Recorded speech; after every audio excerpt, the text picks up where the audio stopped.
descolonizar e indigenizar, dos tareas urgentes en el proceso de liberación de la psicología latinoamericana. Autoría de David Pabón Colay. Pertenece al libro de Psicología y Praxis Transformadoras. Hay una fantasía común entre nosotros los profesores de psicología en la universidad. Creemos que somos nosotros quienes enseñamos a nuestros alumnos todo lo que saben sobre lo que estudian. Tenemos la convicción de que todo lo psicológico lo han aprendido en las clases que les impartimos y en los textos que les recomendamos leer.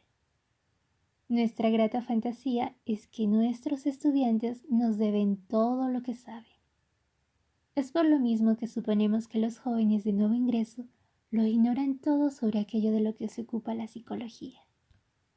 Sin embargo, cuando conseguimos que estos jóvenes de primer semestre nos digan qué es para ellos el amor, la emoción, la inteligencia o la personalidad, cuando los dejamos explayarse y los escuchamos atentamente, descubrimos atónitos que saben mucho más de lo que hubiéramos imaginado.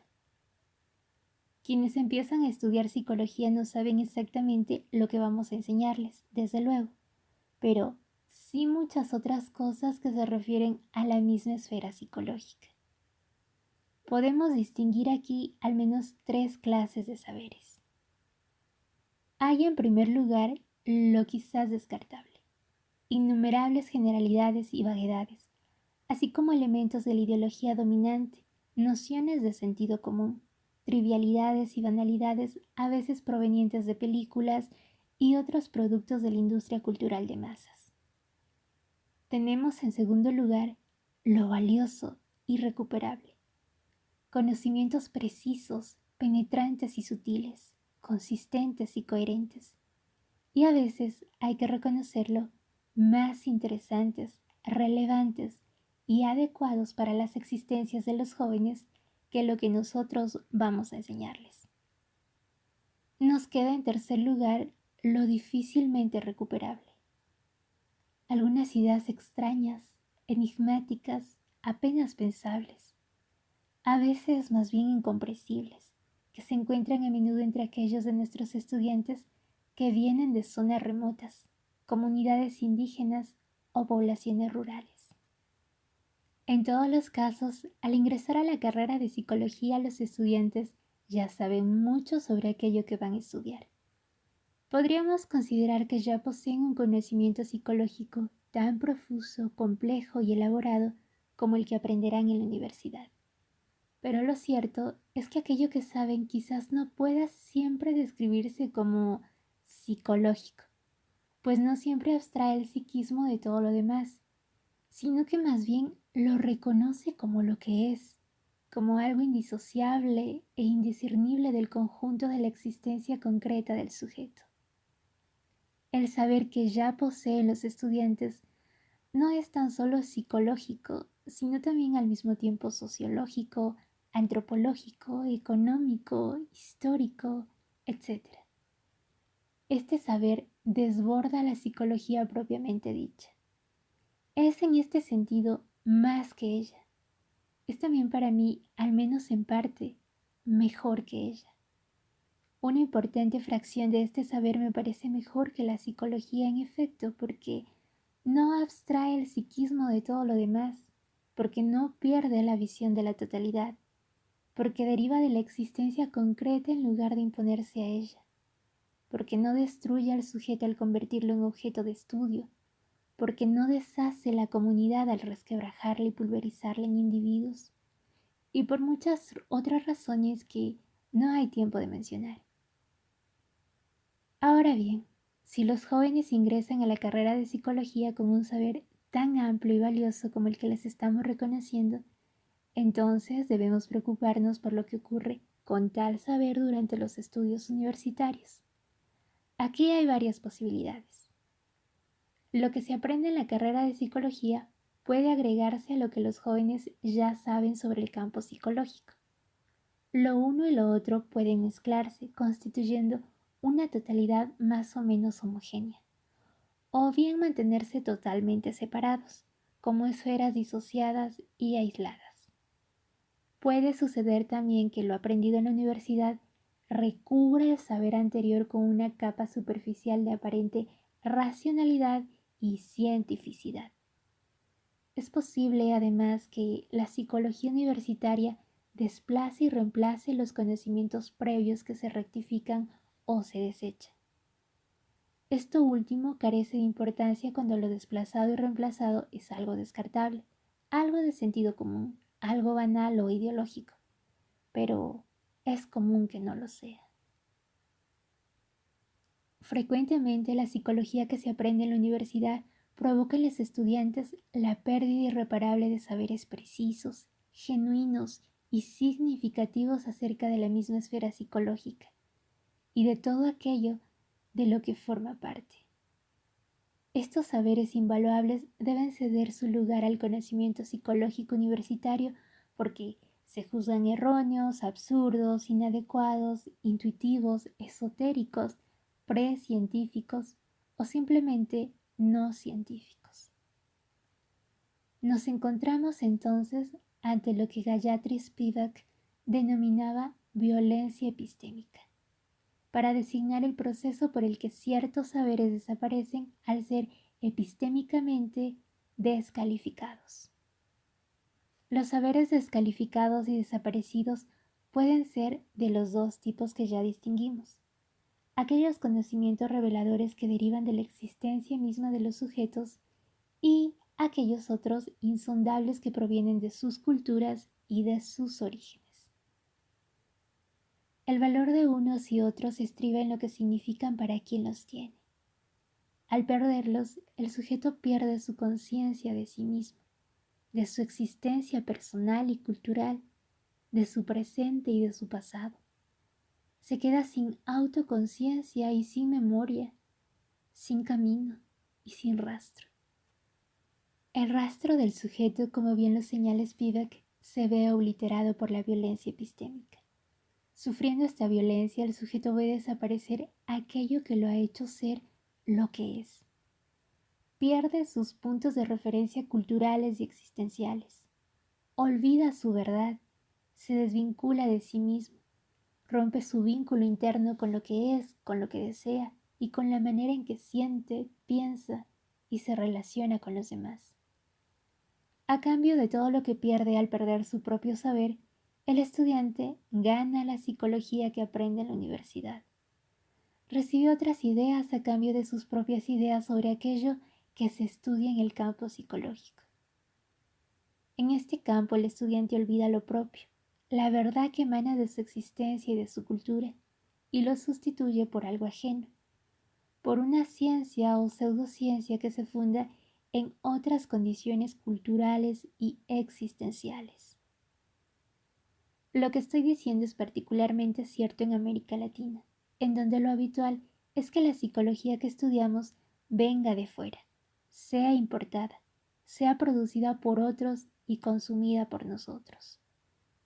El saber psicológico transmitido en nuestras universidades, en efecto, es predominantemente europeo y estadounidense. Corresponde pues generalmente a otra manera de ser, de sentir, de pensar y de relacionarse. Por lo general no es nuestro, no ha sido hecho por nosotros, no responde a nuestras circunstancias, no emana de nuestra existencia ni de nuestra cultura, no refleja nuestra verdad, sino otra verdad que muchas veces deja de ser verdad cuando es trasplantada en tierras latinoamericanas. En Latinoamérica, los estudios universitarios de psicología, como los demás, constituyen vías de acceso para la importación de ideas que resultan inválidas, improcedentes e inaplicables fuera del contexto en el que fueron producidas. No importa que tales ideas estén fuera de lugar y que sean ajenas a nosotros. Lo importante es que estén aquí entre nosotros, que nos las creamos, que nos volvamos dependientes de ellas y que nos enajenen al suplantar nuestras propias ideas. Es para todo esto para lo que sirven frecuentemente las universidades en Latinoamérica. Su función, como bien lo señaló alguna vez Ignacio Martín Baró, es posibilitar la penetración cultural, mantener la ciencia alienada y así consagrar nuestra situación de dependencia histórico-estructural. Huelga decir que todo esto requiere de un uso intenso y constante de violencia epistémica, pero tal parece que se trata de un medio más que justificado por la función que debe cumplirse. El fin justifica los medios. En el caso de la educación universitaria latinoamericana en psicología, el fin por el que se justifican los medios epistémicos violentos es desalojar nuestras propias representaciones autóctonas de la subjetividad, aquellas que se tienen antes de comenzar los estudios, y así abrir paso a las concepciones psicológicas europeas y estadounidenses. De lo que se trata en definitiva es de importar estas concepciones extranjeras y convencernos de que son las únicas válidas. El propósito es que nos enajenemos en ellas, que pensemos todo lo subjetivo a través de ellas, que las obedezcamos al trabajar profesionalmente para convertir a los sujetos en seres adaptados al mundo capitalista neocolonial, un mundo liberal o neoliberal, individualista y consumista, posesivo y competitivo. El objetivo final es transformar a los sujetos de Latinoamérica en objetos del único sujeto que es el capital, en piezas del sistema capitalista global, en trabajadores y consumidores del nuevo imperio planetario con su funcionamiento neocolonial. Este funcionamiento requiere de la psicología porque implica un colonialismo interior en el que Aníbal Quijano ha visto una colonización del imaginario de los dominados y en el que ha distinguido tres fases. Primero, la represión de creencias, ideas, imágenes y conocimientos que no sirven a la dominación colonial. Después, la imposición de nuevos patrones de expresión, palabras, creencias e imágenes. Y finalmente, la seducción por la que la europeización da acceso al poder y se transforma por ello en una aspiración.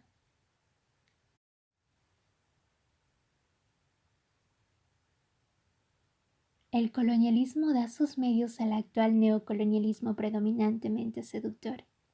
Este neocolonialismo es una continuación del viejo colonialismo por sus propios medios, pero también, como lo ha explicado Elia Shoah, por otros medios como son la dependencia del tercer mundo y el dominio estructural del primer mundo a través de una hegemonía cultural asfixiante. A diferencia de la vieja dominación directa colonial, el neocolonialismo se vale de una estrategia hegemónica, la cual, siguiendo a Gramsci, debería ser ideológica o epistémica, más persuasiva que violenta y coercitiva. Es, en definitiva, la estrategia seductora que viene después de la represiva en Quijano. Y sin embargo, sigue habiendo represión, coerción y violencia. Tenemos, como ya hemos visto, una violencia epistémica. Tenemos también algo análogo y complementario que podríamos llamar coerción persuasiva. Me refiero aquí al mezquino mecanismo conductista meritocrático de castigo y recompensa que todos conocemos demasiado bien en esta época. Es aquel mecanismo que Martín Baró llamaba neocolonialismo de garrote y zanahoria, el cual, premiando la sumisión y castigando la resistencia, opera en todos los ámbitos, entre ellos el económico, el crediticio, el laboral, el educativo, el mediático y evidentemente el nuestro, el psicológico profesional, en el que se ofrece astutamente, entre comillas, moldear las mentes para acoplarlas al capitalismo como única vía para obtener la zanahoria de la felicidad y evitar el garrote del sufrimiento psíquico. La psicología que estudiamos en la universidad nos enseña las innumerables formas en que debe cambiar el sujeto para no cambiar el mundo capitalista neocolonial. Esta enseñanza está en el centro y en el fundamento de los saberes psicológicos importados que debemos consumir. De hecho, si debemos ser primordialmente consumidores y no productores de psicología, es también por la forma en que está configurado el mundo que no debe cambiar y por el que debemos cambiar al sujeto. La configuración del mundo capitalista neocolonial implica la división internacional del trabajo entre los trabajadores intelectuales de Europa o Estados Unidos y los trabajadores manuales de Latinoamérica y de las demás regiones periféricas. Aquí estamos condenados a producir las materias primas y las demás cosas materiales que se consumen allá, mientras que allá tienen el privilegio de producir las ideas y las demás entidades ideales que debemos consumir aquí. Nosotros alimentamos nuestro espíritu con su Freud, su Piaget o su Brunner, mientras ellos disfrutan su plátano centroamericano y su café colombiano. Allá se cubren con ropa fabricada en China o en México, mientras que aquí nos vestimos de psicoanálisis lacaniano francés, de neuropsicología estadounidense o de psicología social crítica británica. Desde luego que también hay producción de psicología en los ámbitos universitarios de América Latina. Sin embargo, en la inmensa mayoría de los casos, esta producción consiste en una simple reproducción de lo que se hace en universidades europeas y estadounidenses. Es una imitación, o mejor dicho, según la expresión de Martín Baró, una forma de mimetismo. El problema fundamental de esta operación mimética neocolonial, un problema denunciado por Homi Bhabha, es que la imitación debe ser necesariamente, entre comillas, parcial para mantener la subordinación de los imitadores en relación con los imitados. Para que los psicólogos latinoamericanos europeizados continúen siendo psicólogos de segunda subordinados a sus maestros europeos, es preciso que solo reproduzcan una parte y que les falte siempre la otra parte de lo que imitan. La parte que les falta suele ser la creativa, la reflexiva y la crítica, es decir, la más propia del intelecto.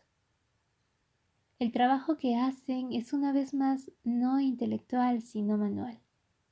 Es una simple manipulación automática, inconsciente, irreflexiva y acrítica de las ideas producidas en Europa o en Estados Unidos. La manipulación a la que me refiero es la que permite fabricar los miles de artículos que llenan las revistas indexadas latinoamericanas y que no consisten generalmente sino en diferentes combinatorias y aplicaciones de ideas importadas. Aplicar y combinar exige un arduo trabajo manual consistente en recabar información, hacer estados del arte, copiar y pegar, juntar y ordenar, citar y parafrasear, entrecomillar o cambiar las palabras, formular objetivos e hipótesis, utilizar métodos e instrumentos, redactar cuestionarios y consentimientos informados, introducir datos y presentar gráficos y tablas. Estas manualidades han ido convirtiéndose en los principales temas de enseñanza de los mejores posgrados latinoamericanos en psicología, los cuales absurdamente ofrecen una formación cada vez más técnica y cada vez menos teórica y científica. Nuestra formación de posgrado, poniéndonos en nuestro lugar de subalternos, tiende a desarrollar únicamente las habilidades manuales necesarias para efectuar una ciega labor de maquila. Es así como nos hemos ido convirtiendo en simples maquiladores de la psicología europea y estadounidense. La mejor manera de realizar nuestra labor manual es realizándola sin pensar, no solo porque el pensamiento paradójicamente nos distrae del trabajo manual, como Gramsci y otros lo han observado, sino porque siempre hay el riesgo de que nuestro pensamiento recuerde todo aquello que hemos debido olvidar al estudiar psicología. Nuestro pensamiento es peligroso para la psicología, porque amenaza constantemente con exhumar nuestras propias ideas acerca de la subjetividad. Esas ideas que hemos aprendido a rectificar y desechar en la universidad. Esas ideas que derivan de nuestra existencia y provienen de nuestra cultura. Muchas de esas ideas aún viven dentro de nosotros y corremos el riesgo de pensarlas al pensar. Es por esto que no debemos pensar mientras manipulamos ideas europeas y estadounidenses. Es por lo mismo que las universidades, cumpliendo su misión en el sistema capitalista neocolonial, tienen que enseñarnos a no pensar, a escribir sin pensar, a maquilar sin pensar. El pensamiento no es para nosotros, no es para los colonizados, no es para los maquiladores de la psicología, no es para los consumidores de ideas en las periferias latinoamericanas, asiáticas o africanas, sino tan solo para los productores de ideas en los centros europeos o estadounidenses. Las ideas psicológicas producidas allá en Europa y Estados Unidos, las mismas que debemos consumir aquí en América Latina, son las que aprendemos a retener, citar y combinar a través de nuestra educación universitaria. Lo aprendido, insisto, no es abordar las ideas críticas y reflexivamente, no es analizarlas ni cuestionarlas, no es pensarlas a través de nuestras propias ideas. El pensamiento es un privilegio de los colonizadores. Los colonizados no tenemos derecho a pensar porque el pensamiento, como alguna vez lo notó Lacan, exige por su propia definición, para bien o para mal, una libertad de pensamiento que nos ha sido negada. No somos libres de pensar y por tanto no podemos pensar de verdad en un campo como el de la psicología. Si queremos desarrollar nuestro pensamiento latinoamericano en este campo, es preciso antes que liberemos nuestra psicología. Es necesario, en otras palabras, que seamos libres de pensar nuestras propias ideas sobre la subjetividad, aquellas ideas que se nos obligó a rectificar y desechar durante nuestros estudios, las mismas que nos prohibimos pensar para obligarnos a trabajar con las ideas europeas y estadounidenses. Las ideas pensadas en Europa y Estados Unidos quizás puedan llegar a enriquecer nuestro pensamiento, pero no lo harán mientras nos limitemos a manipularlas en lugar de pensarlas. De hecho, al no pensarlas, al no criticarlas ni reflexionarlas, ni siquiera merecen el nombre de pensamiento. No son ya verdaderamente un pensamiento como el que fueron en donde se pensaron, sino que se han convertido en ideología, en ideas que no se piensan, ideas que no son pensadas por quien las tiene, ideas ajenas a quien las manipula,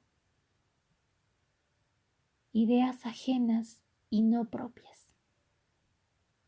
Estas ideas importadas e impensadas, constitutivas de la psicología universitaria, son las que hacen que tal psicología tenga un carácter profundamente ideológico en América Latina.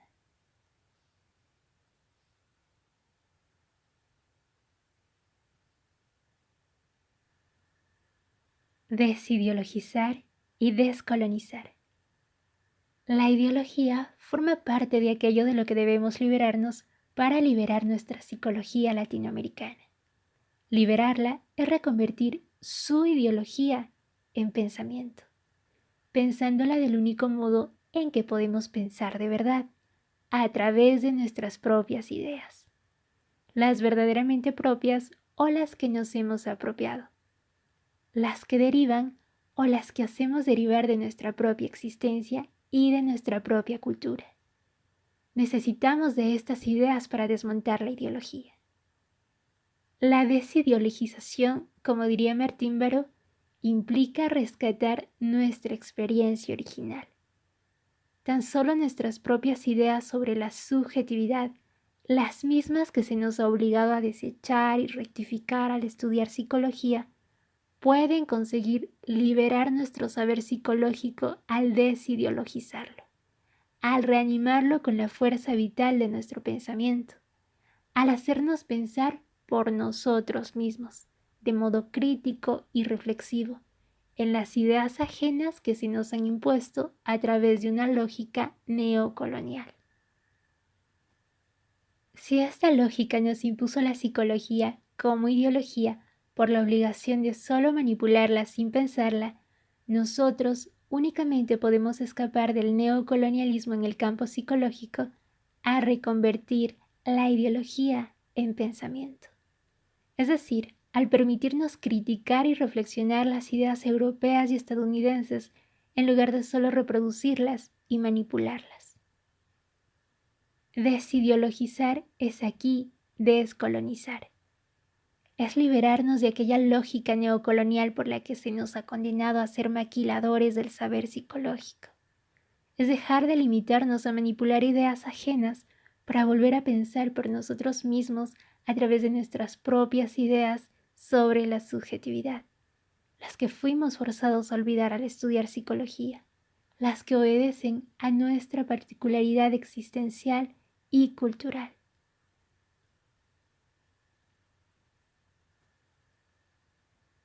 Descolonizar e indigenizar. Nuestra propia subjetividad se despliega de modo vívido e inmediato a través de nuestras propias ideas acerca de la subjetividad. Estas ideas manifiestan subjetivamente, sin anular al sujeto al objetivarlo, mucho de lo que nos define como latinoamericanos que somos. Entre lo que expresan y nos define, merece una mención especial el fondo indígena que ha resistido heroicamente contra el genocidio, la persecución, la represión, el desprecio, la incomprensión, la destrucción cultural, el desplazamiento forzado, la miseria crónica y todas las formas posibles de violencia directa y estructural durante más de 5 siglos de colonialismo y neocolonialismo. Descolonizar es también indigenizar, es recobrar el elemento indígena que nos constituye por dentro. No me refiero aquí desde luego a una sustancia racial y biológica, pero tampoco estoy pensando en una esencia cultural original objetiva que se haya preservado aislada e intacta. No hay lugar para esta esencia étnica en aquello tan impuro que somos, aquello también africano y europeo. Aquello profundamente cruzado y mestizo que excluye cualquier purismo esencialista indígena. Incluso los pueblos originarios latinoamericanos tienden a ser culturalmente mestizos en aquello mismo por lo que se distingue, como sus costumbres, sus creencias, su alimentación o su indumentaria. El mestizaje nos ha definido como latinoamericanos, constituyéndonos como lo que José Vasconcelos llamaba raza cósmica, y no ha permitido subsistir lo indígena sino como componente de nuestra mezcla identitaria. Si no pertenecemos a una de las pocas poblaciones autóctonas que prácticamente no han tenido contacto con el exterior, debemos rendirnos a la evidencia de que la pureza de nuestra esencia indígena se ha perdido para siempre. No hay manera de recuperar nuestra esencia indígena después de 5 siglos de intercambios y cruzamientos con lo europeo, con lo africano y con lo asiático. Más bien debemos reconocer en clave postcolonial, como producto de esos 500 años de colonialismo y neocolonialismo, es decir, en los términos de Stuart Hall, como algo irremediablemente híbrido, invariablemente diseminado e interconectado, así como ya desde siempre diaspórico. Sin embargo, aunque nos reconozcamos como lo que somos, no debemos por ello aceptarlo tal como lo somos, aprobándolo, justificándolo y hasta festejándolo en un postcolonialismo tan resignado como apologético y celebratorio. No hay que celebrar la colonialidad tan solo porque somos producto de ella. No hay que alegrarnos y enorgullecernos de nuestra postcolonialidad como si fuéramos héroes que sobrevivieron a una guerra que ya quedó atrás. La guerra no ha terminado.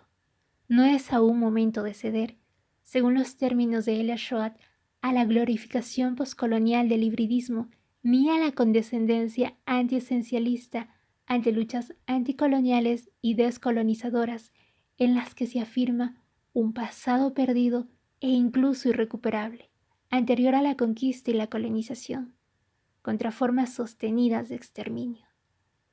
No podemos todavía dejar de luchar contra lo que sigue destruyéndonos por el gesto mismo por el que nos engendra. La colonización continúa y la descolonización debe proseguir. Es incongruente revalorizar nuestra condición mestiza cuando su componente indígena sigue siendo violentado, reprimido y oprimido, explotado y excluido, maltratado y sacrificado por su contraparte europea. Sigue habiendo una guerra colonial despiadada en el seno mismo de nuestro mestizaje. No hay manera de ser mestizos de manera pacífica, neutra, sin tomar partido en esta guerra.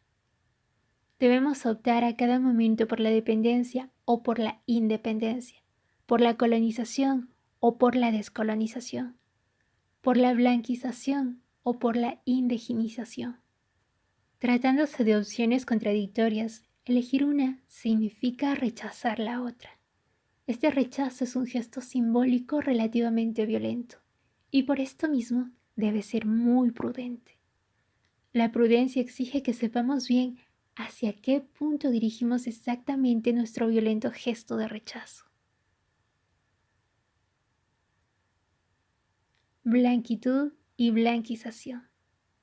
Al optar por la indigenización, por ejemplo, debemos tener claro que no estamos eligiendo un rechazo racista de lo blanco, sino un rechazo político de la blanquización, es decir, del proceso por el cual se blanquea lo que no es blanco por considerar que lo blanco es mejor que lo que no lo es. Aquí hay que saber asimismo de qué blanco estamos hablando. Por todo lo dicho hasta ahora, es evidente que no hablamos de la blancura biológica, racial o incluso étnica. Sin embargo, contra lo que tal vez pudiera creerse, tampoco nos referimos a la civilización europea blanca en su conjunto. Esta civilización también constituye lo que somos, y por ello, para no mutilarnos y perdernos a nosotros mismos, no deberíamos descartarla, sino adoptarla selectivamente, apropiárnosla, nutrirnos de ella, devorarla, como lo quería Oswald de Andrade.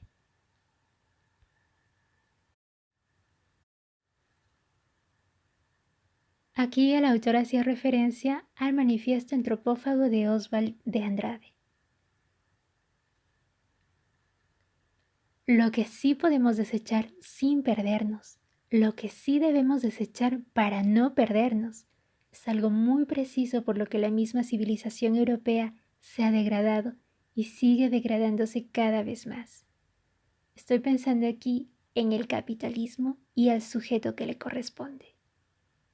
Es lo que Bolívar Echeverría denominó blanquitud para describir la inconsistencia identitaria pseudo concreta con la que se llena la ausencia de concreción real de la identidad humana que mejor corresponde al sistema capitalista colonial y neocolonial. Si no se encuentran familiarizadas con estos conceptos, podrían revisar Modernidad y Blanquitud de Bolívar Echeverría.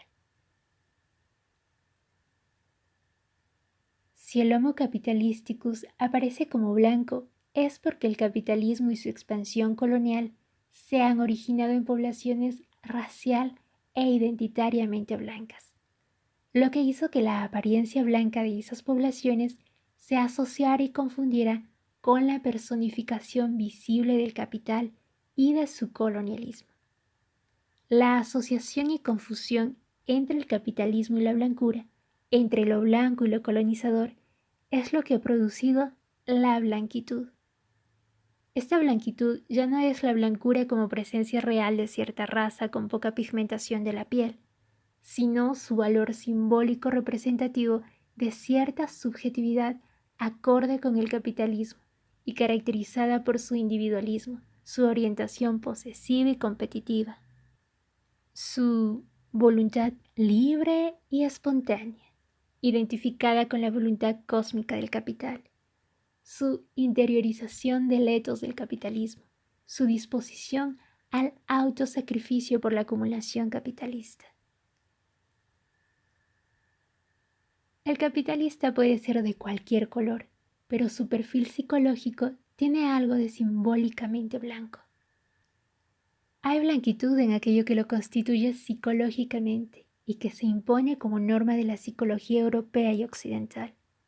Este saber psicológico es un saber de lo que se acerca o se aleja de la norma de la blanquitud, es decir, de la norma de la subjetividad capitalista. El capitalismo y su blanquitud subjetiva son las referencias normativas de la psicología europea y estadounidense que importamos y estudiamos en América Latina.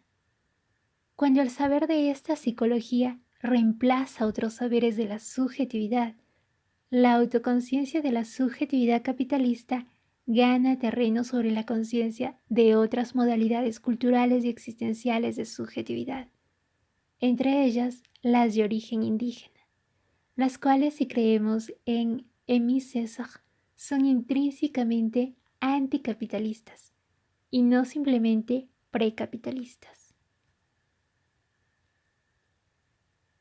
Aquí el autor acaba de hacer referencia al discurso sobre el colonialismo de Émile Césaire. Algo así debe lógicamente borrarse, esfumarse, blanquearse. Este proceso de blanquización es el que intentamos retener y revertir cuando nos proponemos indigenizar nuestra psicología.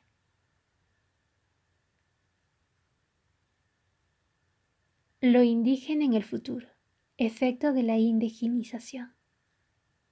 La indigenización es la preservación y la recuperación de lo indígena que se pierde al ceder su lugar a lo blanco psicológico del Homo capitalísticus.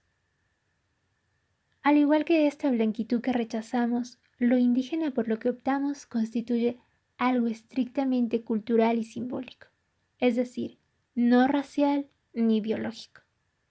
Sin embargo, a diferencia de lo blanco invasivo y omnipresente, lo indígena está desprovisto de presencia y de evidencia. Es como si no existiera. No puede hacer prácticamente nada para una psicología dominada por la blanquitud. Lo indígena resulta inaccesible para una psicología blanca. Sin embargo, aun si esta psicología consiguiera liberarse de su blanquitud, quizá tampoco estaría en condiciones de acceder a lo indígena por causa de un límite más constitutivo, más profundo, más insuperable, que fue detectado por Luis Villoro hace ya casi 80 años. Me refiero al hecho de que el movimiento reflexivo psicológico es de raigambre occidental. Es occidental en su lenguaje, su educación y sus ideas, y lo es también en sus métodos de estudio y de investigación. Aquí el autor hacía referencia a los grandes momentos del indigenismo en México, de Luis Villoro.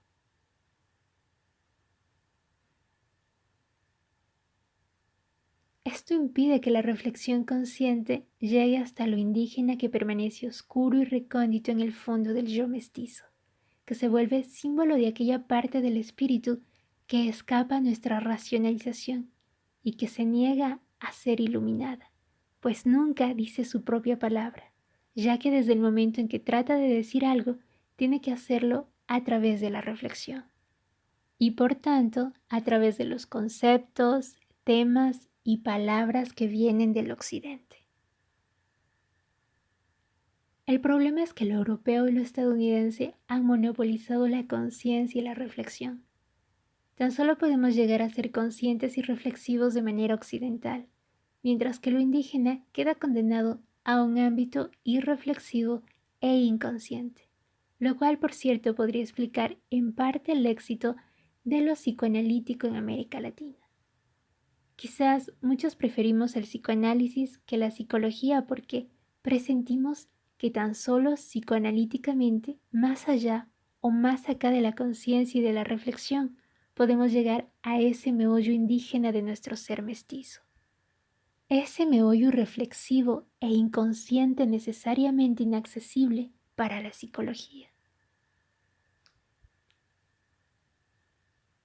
El caso es que el monopolio occidental de la conciencia y de la reflexión hace que lo indígena deba salir de sí mismo, ser otro, a relacionarse consciente y reflexivamente consigo mismo, pero entonces ya no se relaciona consigo mismo como tal, sino con aquello otro consciente y reflexivo en lo que se ha convertido aquello otro que ya no es indígena.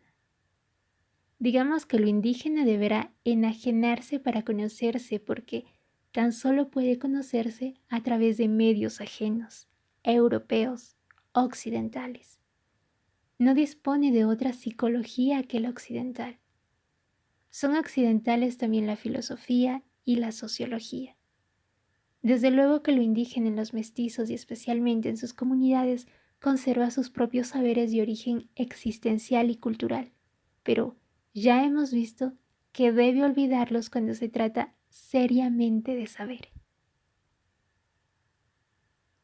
No hay lugar para lo indígena en el universo blanco y occidental del saber psicológico europeo y estadounidense, transmitido en las universidades latinoamericanas. De hecho, aunque tal saber no fuera un saber de Occidente y de la blanquitud, seguiría sin saber nada sobre lo indígena. Continuaría ignorándolo por ser un saber predominantemente positivista. Un saber cuyo positivismo, como bien lo ha notado Martín Baró, lo hace estar ciego ante algo como lo indígena, que la realidad existente niega, que no existe, pero que sería históricamente posible si se dieran otras condiciones.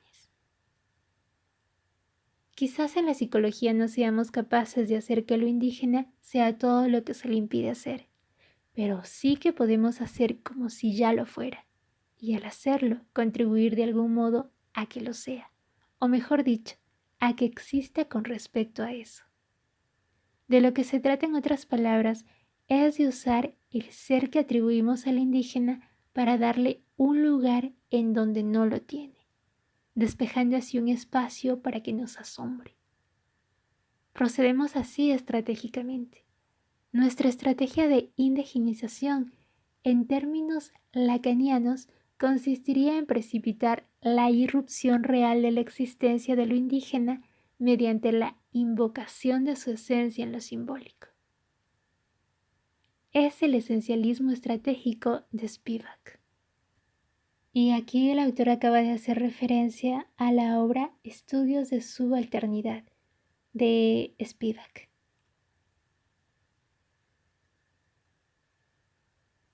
Lo indígena tan solo podrá verificarse, hacer o efectuar su verdad en el porvenir.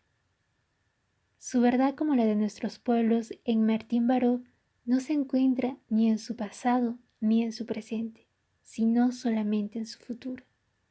Su verdad está en la mañana y no en el ayer, en lo que habremos recobrado y no en lo que ya hemos perdido, en lo que habremos preservado y no en lo que nos hizo querer preservarlo. El alimento indígena, por lo tanto, no interviene como la causa de nuestra opción por él, sino que es el efecto de nuestra indigenización, aunque también es, como lo señala Spivak, una metalepsis, es decir, un efecto que aparece como causa. Lo indígena es efecto que aparece como causa de la indigenización, pero su aparición como causa no es engañosa, pues lo indígena es efectivamente la causa que nos hace indigenizar la psicología. El problema es tan solo que no sabemos qué es exactamente lo indígena, y entonces para saberlo necesitamos antes efectuar la indigenización. Lo indígena que sabemos es un efecto que aparece como causa, pero lo indígena en sí mismo, independientemente de todo lo que sepamos acerca de él, no deja de ser causa que interviene como causa. Necesitamos que lo indígena intervenga como causa. Es, después de todo, nuestra causa, la causa que nos anima en la indigenización de la psicología. Para que nos impulse hacia el futuro, lo indígena tendrá que ser algo ya existente en el pasado y en el presente. Deberá existir y saberse de algún modo para luego reinventarse como esencia del esencialismo estratégico, para que tal esencialismo no se nos muestre completamente vacío e infundado, para que sea convincente y efectivo. Para suscitar el efecto que aparezca luego como causa, lo indígena deberá ser ya previamente una causa. Una verdad como causa en dos sentidos claramente diferenciados por Martín Baró, como otro y como historia. En primer lugar, en su condición de otro, lo indígena es una verdad que se encuentra, como nos lo dice Martín Baró, en la alteridad respecto a nuestra experiencia actual, la alteridad escondida en el pueblo, en su destino y en su cultura. Una verdad que se despliega en todo aquello que hoy niega nuestra realidad, la única opción válida que se nos abre como inmenso reto teórico. Fin de la cita. Esto lo pueden encontrar en Concientización y Currículos Universitarios, 1974, autoría de Martín Baró. Lo indígena es aquí una verdad viva en la alteridad que nos habita, pero también en la que logra manifestarse a través de los sectores populares y especialmente en los pueblos originarios. Desde luego que los indígenas también son culturalmente mestizos, pero asimismo son indígenas y merecen tal nombre precisamente porque han conseguido preservar la alteridad indígena mejor que nosotros. Vislumbramos lo indígena en el otro, por ejemplo, a través de las palabras y los silencios de nuestros estudiantes provenientes de comunidades y de zonas rurales. Basta saber escucharlos para descubrirlo. Está en mucho de aquello que saben sobre la subjetividad y que deberán desechar y rectificar para abrir paso a la psicología que les enseñamos. En lugar de enseñarles a nuestros estudiantes nuestro saber psicológico europeo y estadounidense, podemos permitirles que nos enseñen lo indígena de su propio saber cultural y existencial sobre la subjetividad. Es muy difícil porque los subordinados, como bien lo advirtió Spivak, no pueden hablar. Para poder hablar necesitan de nuestro compromiso, de nuestra mediación, de nuestra escucha, de nuestro silencio, de un espacio en el que resuenen sus palabras, un espacio en el que lo indígena pueda ser, un espacio como el que intentamos abrir a través del esencialismo estratégico. El futuro es aquí también un lugar para el pasado constituido retroactivamente en el futuro, para lo que habrá sido la historia gracias a lo que Lacan llamaba historización secundaria. Hemos llegado al segundo sentido histórico de lo indígena como causa. En este segundo sentido como historia, lo indígena tendrá que añorarse para desearse, recordarse para esperarse. Lo indígena está presupuesto en la indigenización. Como bien lo dice Martín Baró, sería un absurdo pretender forjar el futuro a partir del olvido. Y es por eso que requerimos de la memoria. Una clarividente memoria histórica para percibir todo aquello que ha bloqueado, oprimido y aplastado a nuestro pueblo. Pero necesitamos la memoria histórica para algo todavía más difícil, para percibir lo que ha sido bloqueado, oprimido y aplastado, silenciado e invisibilizado, como es el caso de lo indígena. Esto indígena se nos revela en los relatos de la conquista, de la historia prehispánica y especialmente de las cosmovisiones mesoamericanas. Descubrimos aquí profundos y complejos saberes sobre la subjetividad en los que pueden resonar los de nuestros jóvenes estudiantes e incluso nuestros propios saberes que no se han perdido para ceder su lugar a la psicología. Descubrimos así en la sabiduría mesoamericana mucho de aquello con lo que podemos edificar los muros y el techo del recinto simbólico en el que lo indígena pueda nuevamente existir y hablar en lo mestizo. Desde luego que lo indígena ya no habrá de ser aquí lo que fue, pero sí que será lo que habrá sido, lo cual, por más futuro que sea, es también un pasado remoto recobrándose al fin a sí mismo en el futuro. Por más creativa y retroactiva que sea, la memoria histórica no deja de ser memoria y no deja de ser histórica. La historia, como bien lo ha visto Villoro, nos permite a los mestizos recapturar aquello indígena que nos conforma y que se nos escapa cuando reflexionamos conscientemente. Sin embargo, si estamos tan seguros de que lo recapturado corresponde verdaderamente a lo indígena, es porque se nos presenta como algo que sigue resistiendo a la conciencia y a la reflexión. Es decir, en los términos de Villoro, como algo irreductiblemente misterioso y enigmático. Además, como también lo apunta Villoro, lo indígena que recapturamos de modo histórico sigue apareciendo como algo indisociable del futuro. No solo porque recordarlo es recrearlo retroactivamente a nuestro modo, sino porque se trata de algo pendiente, un pasado que existe dentro de nosotros y que solo se comprende al advenir desde el futuro, al recuperarse, al serlo a través de la pasión, de la acción y del deseo de lo indígena.